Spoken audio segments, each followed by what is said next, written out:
രൂപയുടെ വാഴയ്ക്ക് GST വെച്ചെങ്കിൽ ഇനി കുറച്ചു നാൾ കഴിയുന്ന നമ്മൾ ശ്വസിക്കുന്ന വായു തന്നെ നമ്മൾ വാടകയ്ക്ക്. അഭിപ്രായമൊന്നുമില്ല, എന്തെങ്കിലുമൊക്കെ കൂട്ടുമല്ലോ. അപ്പൊ ഇതിന്റെ ഇപ്രാവശ്യം പഴംപൊരിയെ പോലെ വെറുതെ വിട്ടില്ല. ഇനിയിപ്പം നെക്സ്റ്റ് ഏത് സാധനത്തിന് വരുമെന്നാ തോന്നുന്നത്?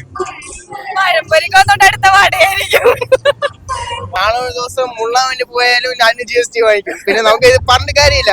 Indian society, Indian government, Indian ജീവിച്ചാലേ പറ്റൂ. Actually I am a forever pazhampori lover. ഭയങ്കര തെറ്റായി പോയി. ഞാൻ ഇൻസ്റ്റയിൽ സ്റ്റോറി ഇട്ടത് ശരിയായില്ല. പഴംപൊരിക്ക് GST ഏർപ്പെടുത്തി. എന്താണ് അതിനെതിരെയുള്ള ഒരു പ്രതിഷേധമാണ് ഈ മഞ്ഞ ടീഷർട്ട്.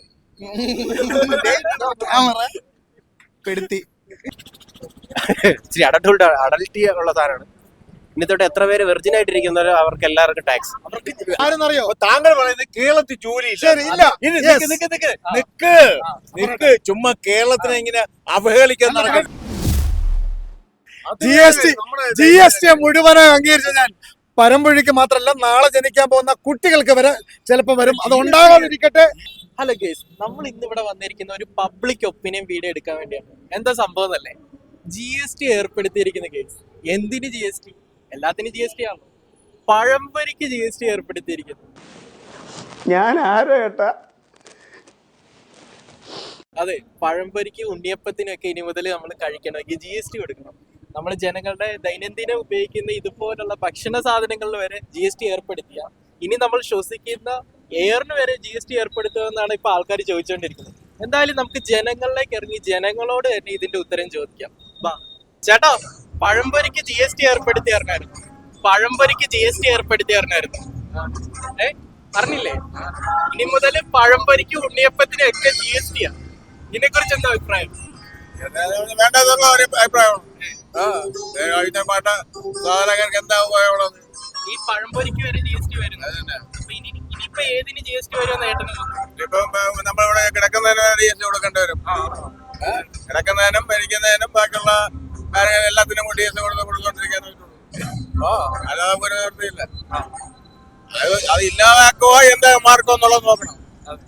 അതാണ് നമുക്ക് ആവശ്യം. ആ സാധാരണക്കാരുടെ കാര്യമാണ് കഷ്ടം. മറ്റുള്ളവര് വരെ ജമ്പികളൊക്കെ അവരറിയാൻ നോക്കും. സാധാരണക്കാരുടെ കാര്യം കഷ്ടം കഷ്ടത്തിലാവും. ചെയ്ത് കൊടുക്കണം. പിന്നെ പൈസ എല്ലാം ഗൂഗിൾ പേ അടിച്ചു കൊടുക്കണം. പിന്നെ മാത്രമേ ഉള്ളൂ. മാറ്റാൻ നോക്കണം. നടക്കണം. ശുഭപ്രതീക്ഷ. ഓക്കെ ബ്രോ, പഴംപൊരിക്ക് GST ഏർപ്പെടുത്തിയത് നിങ്ങളുടെ അഭിപ്രായം എന്താ? അറിഞ്ഞായിരുന്നോ? പഴംപൊരിക്ക് GST ഇനി മുതല് പഴംപൊരി ഉണ്ടിയപ്പം എല്ലാത്തിലും GST. ഇനി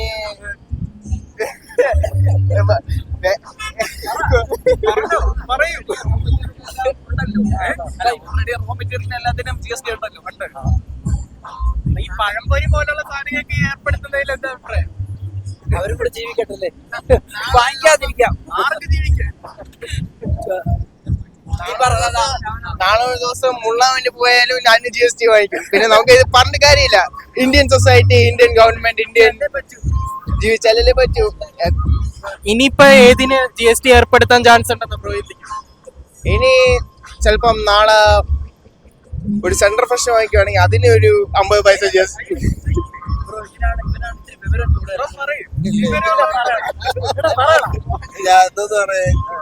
പഴംപൊരിക്ക് 2 രൂപ കൂടി. അതിന്റെ 2 രൂപ കൂടി ഉണ്ടല്ലോ. ഇതേപോലുള്ള ചെറിയ സാധനങ്ങളിൽ വരെ GST എന്ന് പറയുന്നത്. ജീവിക്കട്ടെ ഗവൺമെന്റ്.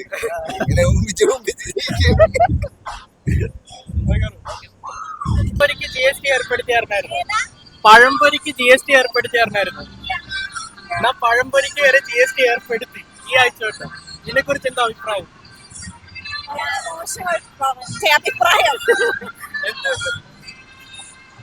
പഴംപൊരി സ്ട്രെസ് ഫ്രീ ആവാൻ വേണ്ടി നമ്മൾ പോയി കഴിക്കുന്ന ഒരു സ്നാക്ക് അല്ലേ. അപ്പൊ അതിനും GST ഏർപ്പെടുത്തുക എന്ന് പറയുന്ന ചെറിയ ചെറിയ സാധനങ്ങൾക്ക് വരെ വന്നോണ്ടിരിക്കുക. ഇനിയിപ്പം നെക്സ്റ്റ് ഏത് സാധനത്തിന് വരുമെന്നാ തോന്നുന്നത്?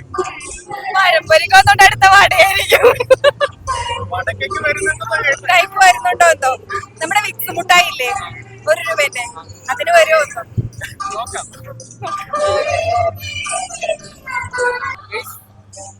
പഴംപൊരിക്ക് GST ഏർപ്പെടുത്തിയായിരുന്നു. പഴംപൊരിക്ക് GST ഏർപ്പെടുത്തിയായിരുന്നു. സംസാരിക്കുന്നത് നിങ്ങൾ പഴംപൊരിക്ക് GST ഏർപ്പെടുത്തിയായിരുന്നു. അതിനെ കുറിച്ച് എന്താ അഭിപ്രായം? അത് പ്രത്യേകിച്ച് അഭിപ്രായമൊന്നുമില്ല, എന്തെങ്കിലുമൊക്കെ കൂട്ടുമല്ലോ. അപ്പൊ ഇതിന്റെ ഇപ്രാവശ്യം പഴംപൊരിയെ പോലെ വെറുതെ വിട്ടില്ല. അടുത്ത ഇനി ഏതിന് കൂട്ടാനാ chance? ചിലപ്പോ പറയാൻ പറ്റത്തില്ല, ചിലപ്പോ നീ ഇവിടെ നിൽക്കുന്നതിന് വരെ ടാക്സ് അടിപ്പിക്കാൻ പറ്റും, ഒന്നും പറയാൻ പറ്റും. ക്വസ്റ്റ്യൻ എന്താണെന്ന് ഞാൻ കേട്ടില്ല. പഴംപൊരിക്ക് GST ഏർപ്പെടുത്തി. പഴംപൊരിക്ക്. അപ്പൊ ഈ പഴംപൊരിക്ക് ഒരു GST ഏർപ്പെടുത്തുമ്പോൾ നെക്സ്റ്റ് ഇനി ഏതിന് കൂട്ടാനായിരിക്കും chance? ഇനി കുറച്ചുകൂടെ കഴിയുമ്പോ നമ്മൾ ശ്വസിക്കുന്ന വായുവില്ലേ, അതിനൊരു GST കൊടുക്കേണ്ടി വരും, ഉറപ്പായിട്ടും കൊടുക്കണം. ഇങ്ങനെ പോവുകയാണെങ്കിൽ ഇനി ആയിരിക്കാം. വാഴക്കപ്പത്തിന് കഴിക്കണം 10 രൂപയുടെ വാഴക്കപ്പത്തിന് GST വെച്ചെങ്കിൽ ഇനി കുറച്ചു നാൾ കഴിയുന്നേരത്ത് നമ്മൾ ശ്വസിക്കുന്ന വായു തന്നെ നമ്മൾ വാടകയ്ക്ക്, അല്ലെങ്കിൽ മനസ്സിലായില്ലേ, എങ്ങനെ ആരെങ്കിലും വാങ്ങിയിട്ടൊക്കെ വരുന്ന കാലാവസ്ഥ വരും. തീർച്ചയായിട്ടും. എനിക്ക് GST ഏർപ്പെടുത്തിയത് അറിഞ്ഞായിരുന്നു. അതിനെ കുറിച്ച് എന്താ അഭിപ്രായം? ഒരു അഭിപ്രായമില്ല. നമ്മളിപ്പം അല്ല, പഴംപൊരി കഴിക്കുന്നുണ്ടായിരുന്നു, പക്ഷെ GST ഏർപ്പെടുത്തിയ വൻ ശോഭം തന്നെയാണ്. ഇനി കഴിക്കൂ? പിന്നെ GST ഏർപ്പെടുത്തലും കഴിക്കും. ഇനിയിപ്പൊ ഏതിനായിരിക്കും ഇനി GST വരാൻ പോകുന്നത്? ഉഴുന്ന് വടക്കും. കാരണം അതാണ് ഏറ്റവും കൂടുതൽ ആൾക്കാർ കഴിക്കുന്നത്. ഇപ്പൊ ഞാൻ കഴിക്കാൻ പോകുന്ന ഹോട്ടലായാലും ഏറ്റവും കൂടുതൽ ആൾക്കാർ കഴിക്കുന്ന ഉഴുന്ന് വടയാണ്. വടയുടെ വലിപ്പം അനുസരിച്ച് GST കൂടുമെന്ന് കേൾക്കും. അല്ല, ഇനി GST കൂടുന്നതനുസരിച്ച് തുള വലുതാവും. തുള നല്ല വലുതായിട്ട് ചെറിയ പോർഷൻ മാത്രം കിട്ടും. എന്നാലും നമ്മൾ കഴിച്ചാലേ പറ്റൂ. ഏർപ്പെടുത്തിയായിരുന്നു. എന്നാ പഴംപൊരിക്ക് GST ഏർപ്പെടുത്തി. ഇതിനെ കുറിച്ച് എന്താ അഭിപ്രായം? ഞാൻ പഴംപൊരി കഴിക്കാറില്ല, കുഴപ്പമില്ല. അല്ലെങ്കിൽ ഉണ്ണിയപ്പത്തിനുണ്ട് എവിടെയാണ് കൂടുതൽ പഴംപൊരി കഴിക്കുന്നത്. നിങ്ങളുടെ അഭിപ്രായം എന്താ? Actually I M A forever pazhampori lover. ഭയങ്കര തെറ്റായി പോയി. ഞാൻ ഇൻസ്റ്റയില് സ്റ്റോറി ഇട്ടത് ശരിയായില്ല. കണ്ടായിരുന്നു. ആ, ഇനി എന്തിന് GST ഏർപ്പെടുത്തുന്ന നെക്സ്റ്റ്? ഇങ്ങനെ പോയാല് ബേസിക് ആയിട്ടുള്ള എല്ലാ കാര്യത്തിനും GST ഏർപ്പെടുത്തും. നമ്മള് സാധാരണക്കാരൊക്കെ എങ്ങനെ ജീവിക്കും? ഇങ്ങനെ ഞാനാണെങ്കിൽ നേരം വെളുത്താൽ എന്റെ ബ്രേക്ക്ഫാസ്റ്റ് പഴംപൊരിയും ചായയാണ്. ഞാൻ കൊച്ചി ബേസ്ഡ് ആണ്. അവിടുത്തെ ഒരു ലൈഫ് അറിയാലോ, സാധാരണക്കാര് പിള്ളേരെ. എന്റെ രാവിലെ ഒരു ബ്രേക്ക്ഫാസ്റ്റ് എന്ന് പറഞ്ഞാൽ പഴംപൊരിയും ചായ. അപ്പം എനിക്കിത് ഭയങ്കര സഹിക്കാൻ പറ്റാത്തൊരു സംഭവമാണ്. പിന്നെ ചായക്ക് 10-12 വകി വില. അങ്ങോട്ട് പറ്റണില്ല. ഏർപ്പെടുത്തേണ്ട കാര്യം ഇല്ലായിരുന്നു. പഴംപൊരി ഇഷ്ടമില്ല.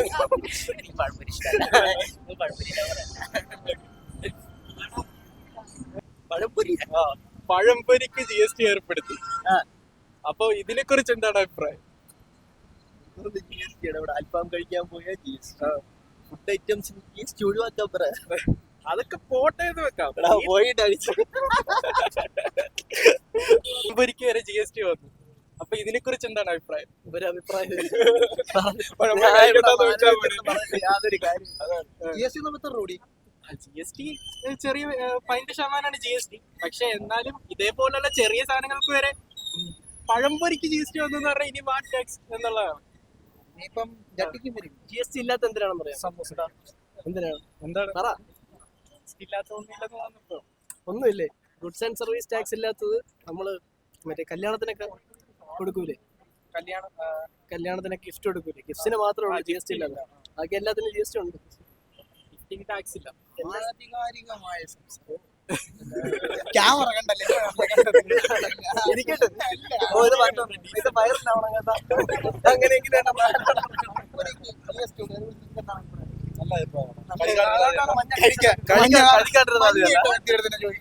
അതെ, എന്താണ് അതിനെതിരെയുള്ള ഒരു പ്രതിഷേധമാണ് ഈ മഞ്ഞ ടീഷർട്ട്.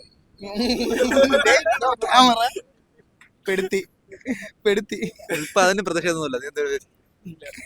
അവന്റെ പേരെന്താ? എന്റെ ഒരു ഫാസ്റ്റേഴ്സ് എന്ന് പറയുന്ന ഒരു പുതിയ ചാനൽ. ലിങ്ക് അയച്ചു. പഴംപൊരിക്ക് GST വന്ന് പറഞ്ഞായിരുന്നു. ഇല്ല, പഴംപൊരി GST. അതിനെ കുറിച്ച് എന്താ അഭിപ്രായം? ഡിലീറ്റ് ചെയ്യേണ്ടി വരും. അവിടെയോ പറഞ്ഞോ? പഴംപൊരിക്ക് GST വന്ന കുഴപ്പമില്ല, തിന്നാണ്ട് വേറെ നിവർത്തിയില്ല. പഴംപൊരി കഴിക്കുന്നത് നിർത്തുകയാണ്. എവിടുത്തെ പഴംപൊരി GST നമ്മൾ നിരോധിക്കണം. ഞാന് നമ്മുടെ കോളേജിലാണ്. GST അതാ പഴംപൊരിക്ക് പോലും GST. അപ്പൊ വാട്ട് നെക്സ്റ്റ് ബ്രീത്ത് ചെയ്യുമ്പോൾ ഓരോ ബ്രീത്തിനും GST. ഞാനൊരു സർക്കാസം കണ്ടായിരുന്നു, റീൽ സർക്കാസം. സോ അതിൽ പറയുന്നതെന്ന് പറഞ്ഞാല് ഇച്ചിരി അഡൽറ്റി ഉള്ള സാധനമാണ്. ഇനി തൊട്ട് എത്ര പേര് വെർജിൻ ആയിട്ടിരിക്കുന്നവരോ അവർക്ക് എല്ലാവർക്കും ടാക്സ്, അവർക്ക് GST. എനിക്കറിയാം അതിന് അവര് പാസ്സാക്കോ ഇല്ല എന്നുള്ള കാര്യം. പക്ഷെ എങ്ങനെ ചെക്ക് ചെയ്യും? ഇത് ഈ പഴംപൊരിക്ക് GST വന്നതിന്റെ അത് വലിയ ഡീപ്പായിട്ടൊന്നും അറിഞ്ഞൂടാ. എന്തിനാണത് ഇതുവരെ എന്തിനാണെന്ന് ഒരു പിടിയില്ല. ഈവൻ ഇപ്പം നമ്മള് പല രീതിയിൽ നികുതി അടയ്ക്കുന്നുണ്ട്. ഇപ്പം റോഡ് ടാക്സ് അടയ്ക്കുന്നുണ്ട്, പുതിയ വണ്ടി മേടിക്കുമ്പോൾ ടാക്സ് കൊടുക്കുന്നുണ്ട്, എല്ലാ രീതിയിലും നമ്മൾ ടാക്സ് കൊടുക്കുന്നുണ്ട്. പക്ഷെ അതിനനുസരിച്ചിട്ടുള്ള ഒരു പ്രോഗ്രസീവ് ആയിട്ടുള്ള ഒരു സംഭവം നമുക്ക് കിട്ടുന്നില്ല. ഇപ്പം ഇവിടെ ആയാലും എത്രയോ റോഡ്സ് ഇപ്പോഴും നമ്മൾ ടാക്സ് കൊടുക്കുന്നുണ്ട്, അതിനനുസരിച്ചിട്ട് നമുക്ക് ഡെവലപ്മെന്റ്സ് ഒന്നും കാണുന്നില്ല. സോ അപ്പോഴാണ് നമുക്ക് ഈ ടാക്സ് എന്തിനു കൊടുക്കുന്നു എന്നുള്ളൊരു ചോദ്യം വരുന്നത്. അതിനുള്ള ഡെവലപ്മെന്റ്സ് നമുക്ക് കാണാൻ പറ്റുന്നുണ്ടെങ്കിൽ വിഷയമല്ല. ഇപ്പൊ ഈ ഇടയ്ക്ക് മറ്റേ പോപ്കോണിന്റെ സീൻ വന്നില്ല, അത് വലിയൊരു സീന. അതോടുകൂടി നിർത്തി. Okay bro, thank you.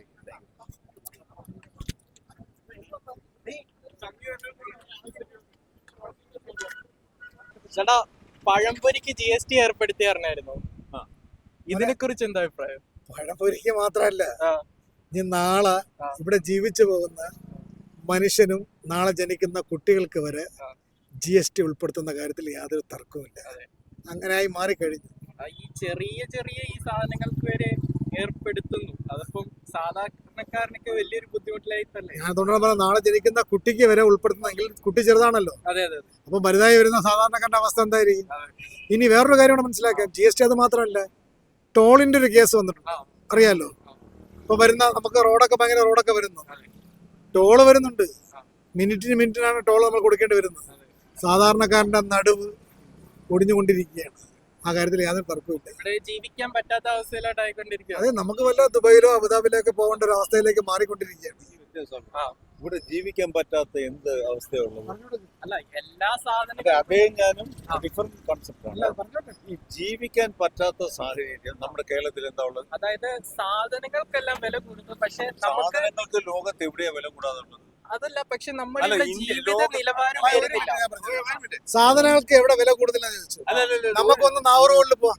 അതെ, താങ്കൾ- പക്ഷെ അല്ല, ജീവിത നിലവാരം ഉയരുന്നില്ല. ഇപ്പൊ പണ്ടൊരു 10 വർഷത്തിന് മുമ്പ് 20,000 രൂപ സാലറി ഉണ്ടാകും, ഇപ്പോഴും 20,000 രൂപ സാലറി. സാലറിയാണ്. സുഹൃത്തേ, ഞാൻ ഒന്ന് പറഞ്ഞോട്ടെ.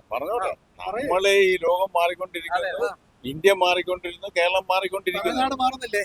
മാറുന്നുണ്ട്. തമിഴ്നാട് മാറുന്നു. മാറുന്നില്ലെന്നാണ് അദ്ദേഹം അല്ല, തമിഴ്നാട് മാറുന്നില്ലേ? നമ്മൾ പഴയ പക്ഷെ തമിഴ്നാട് ഞാൻ 100% പറഞ്ഞു, തമിഴ്നാടും കേരളവും മാറുന്നില്ല, ജീവിത നിലവാരം മാറുന്നു. നമുക്കൊന്ന് താരതമ്യപ്പെടുത്താം. തമിഴ്നാടിലെ സാധാരണക്കാരന്റെ നിലവാരവും കേരളത്തിലെ സാധാരണക്കാരന്റെ നിലവാരം ഒന്ന് പറയട്ടെ. ഏറ്റവും ബെറ്റർ ആണല്ലോ കേരളത്തിൽ. ഇന്ത്യയിൽ ഏറ്റവും ബെറ്റർ ആയിട്ടുള്ള ഒരു ജനസമൂഹമല്ലേ കേരളത്തില്.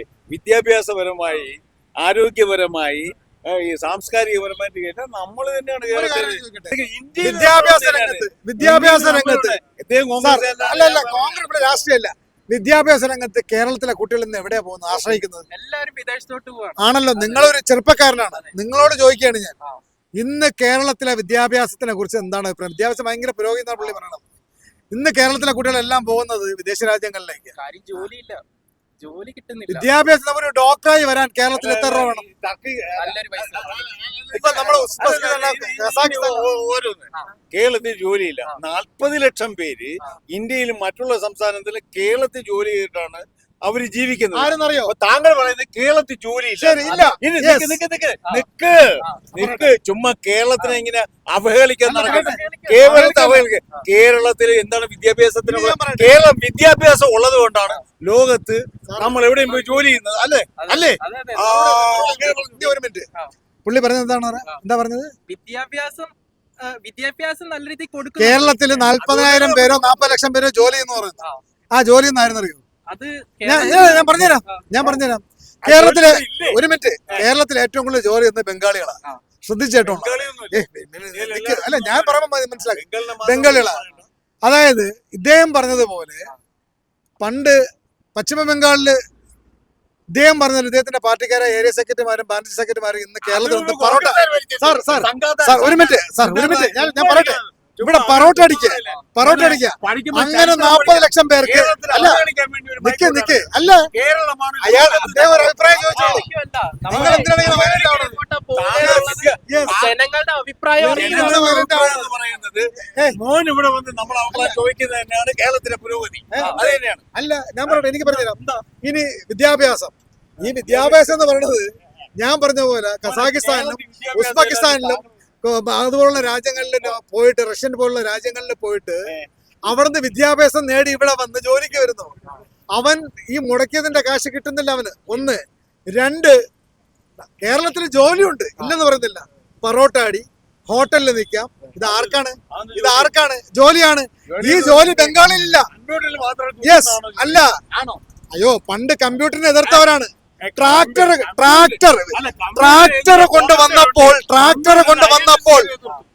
കൊണ്ടുവന്നപ്പോൾ സാധാരണക്കാരൻ വയലിൽ എങ്ങനെ പണി ചെയ്യുന്നു ചോദിച്ച കമ്മ്യൂണിസ്റ്റുകാരന്റെ ഓരോരുത്തരുടെ 2 സൈഡിലും ലാപ്ടോപ്പാ. ഈ ലാപ്ടോപ്പ് യോഗം ഉണ്ടായിരുന്നപ്പോ 21ാം നൂറ്റാണ്ടിലേക്ക് കുതിച്ചു പോയുന്ന ഇന്ത്യ സ്വപ്നം കണ്ട ഒരു പ്രധാനമന്ത്രി ഇന്ത്യക്ക് ഉണ്ടായിരുന്നു.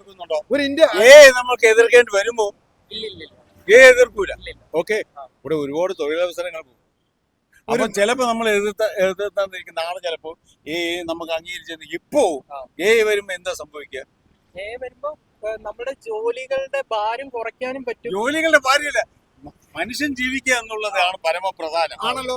എല്ലാ സാഹിത്യവും. ഇതേ ഒരു കാര്യം ഞാൻ കൂടെ പറയട്ടെ. വരുന്നത് ഞാൻ പറഞ്ഞു.